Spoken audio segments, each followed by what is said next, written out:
Thank you. So it's interesting that you brought in Indigenous communities because there is a lot of history in anti-Asian racism in Canada, as well as many incidents of where it intersects with racism among other cultures. Some examples include the building of the railway and the riots of 1907. And of course, I had mentioned in the land acknowledgement, the salmon industry. The last in particular used the concept of the model minority to pit Asians against Indigenous peoples to stymie allyship. The examples of intersecting forms of racism continues even through COVID, as with what happened to Dakota Holmes last year in BC, a young Indigenous woman who was beaten in the park because she looked Asian and she sneezed. Will you please share your thoughts on the historical perspective, cross-cultural racism, and the model minority? Anybody, if anybody wants to jump in on that.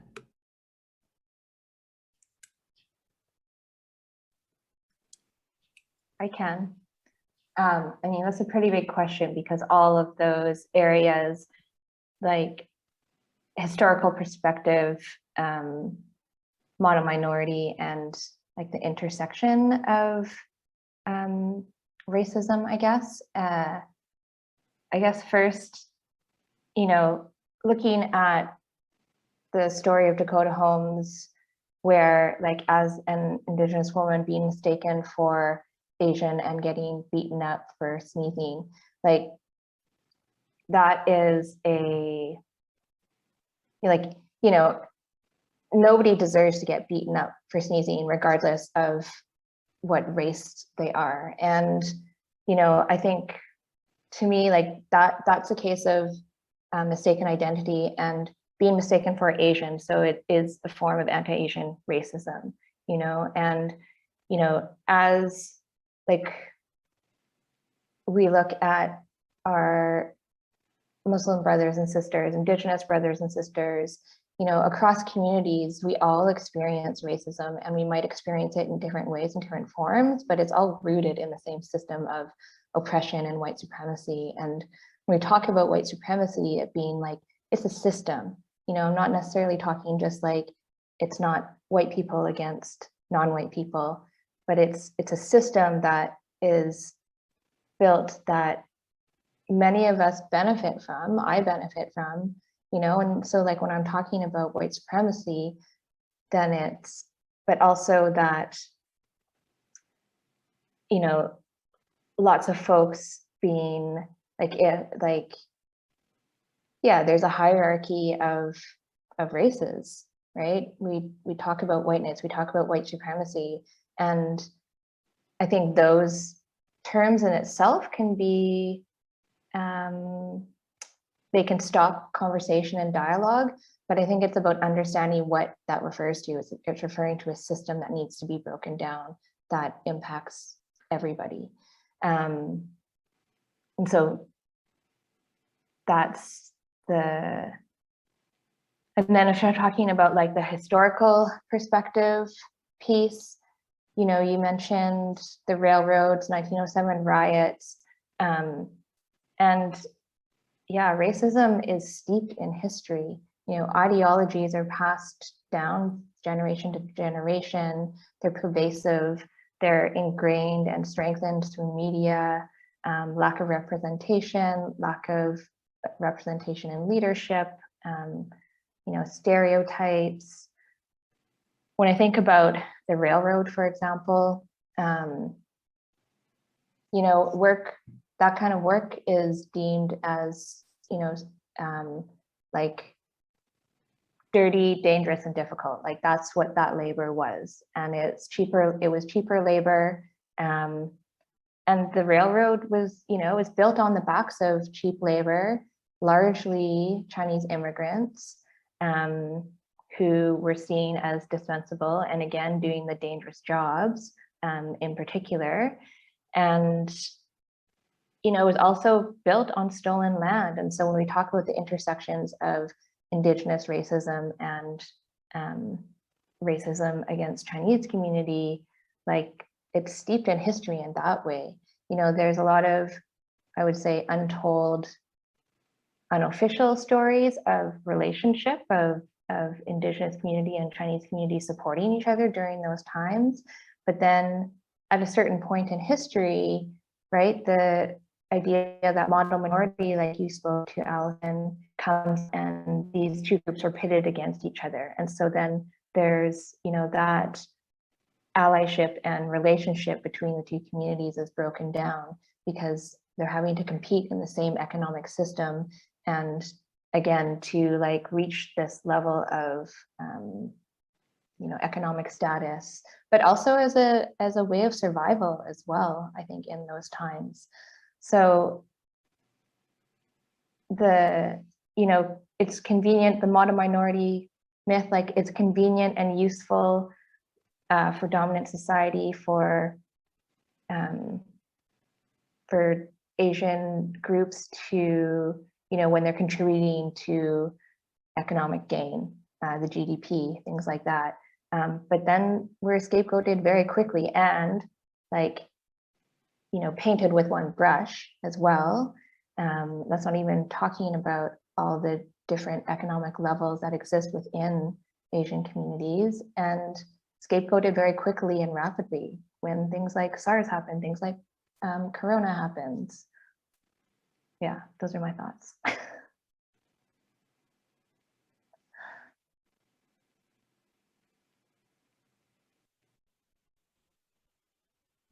Elene, Ryan?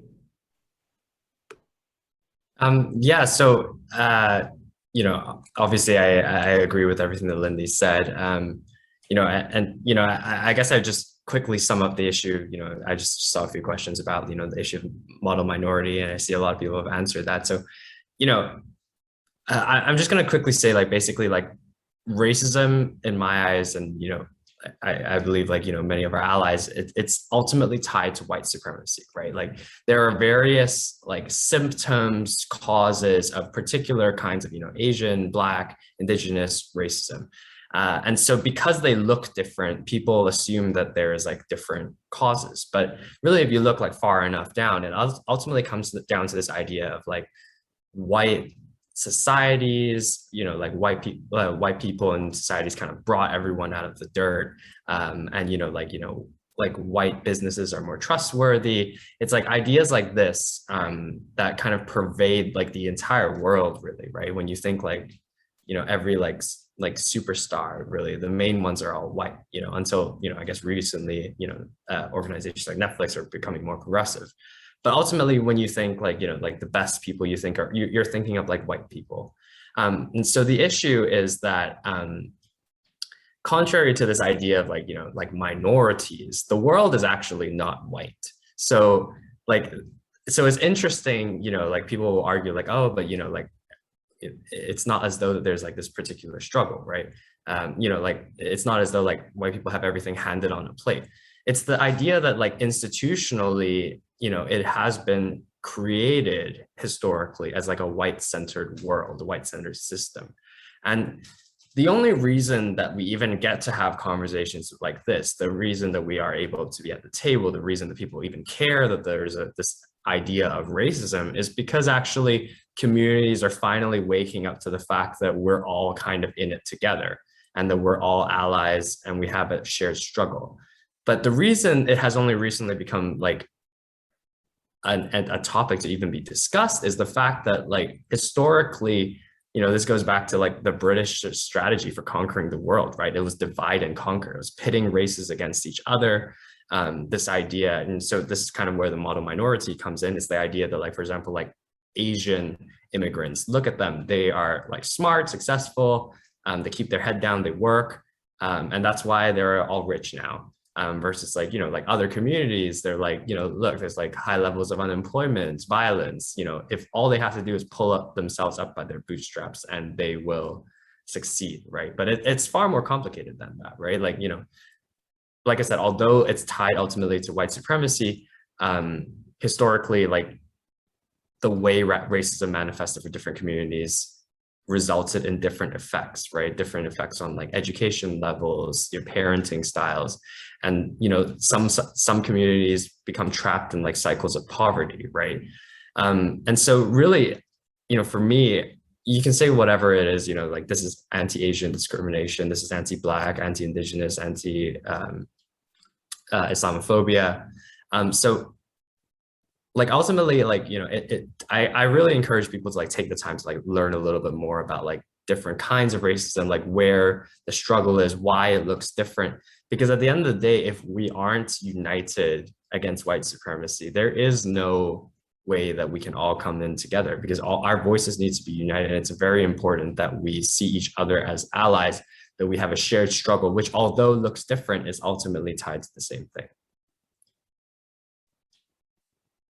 Yeah, I totally agree with both of the speakers said. So, and I think that how the dangers of the idea of model minority is uphold the white supremacy, right? When the whiteness is so powerful, if you speak English, that you are more close to whiteness. If you are rich, you are more close to whiteness. If you are hardworking, so that is like actually you can be used by Canadian society, that you will be like being seen as model minority. But how we can see the intersectionality, so that how classism, immigration status, language, and also sexism play out, right? So that how people are being seen as deviant, that they are not welcome in Canadian society. And I just read an article is talk about 100 years ago, the Asian woman is being identified either they are the illegal woman or like they are the victim. It's no different with today, right? They are, why is because, you know, particularly sex work is actually the resistance of the oppression of the society, so that they can use sex work to have like economic achievement.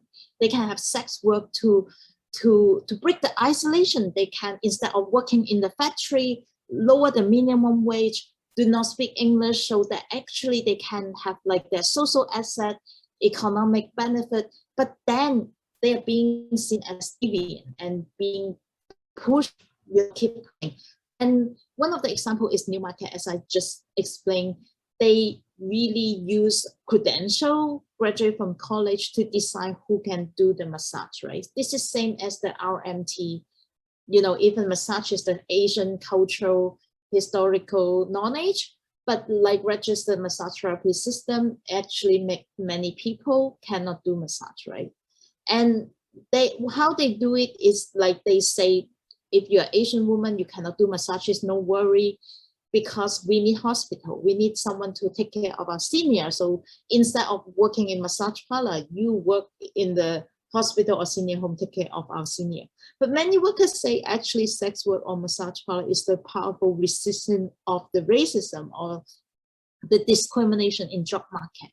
They have better income, they have better working condition, but then that idea of like model minority, so you need to be the good Canadian, that is, you should not take that. You should continue being exploited in our society. That, you know, so that I think that is very, very dangerous. And thank you, Ryan, like raised the important point. Well, that's, I mean, even the term model minority, you have to be modeled after something. Right? I mean, like the question is, okay, why am I a model minority? What am I supposed to be modeling myself after? Yeah, and you know, I also want to emphasize it's a model minority like myth, right? So this is like, you know, one of my favorite myths or whatever, but there's this idea, right, that like, you know, Chinese people are secretly like all super rich, and we're like buying up all the real estate, and it's like, you know, like crazy rich Asians, right? That's the classic line. So, you know, and you know, I see it with our organization, our work. People are always like, oh, they have so much money, you know, like they don't need it or whatever. Like, you know, like community organizations are severely underfunded. And statistically, actually, if you look at, for example, like communities living in poverty, Chinese communities are almost 8 percentage points higher than the general level of poverty in Ontario, for example. So, you know, where the total population communities in poverty living in poverty is 14.4%, for Chinese communities it's 22.2%. So this idea that, you know, like all these Chinese people are like super rich is just not true. You know, like communities of color are actually statistically much more likely to be living in poverty than non communities of color.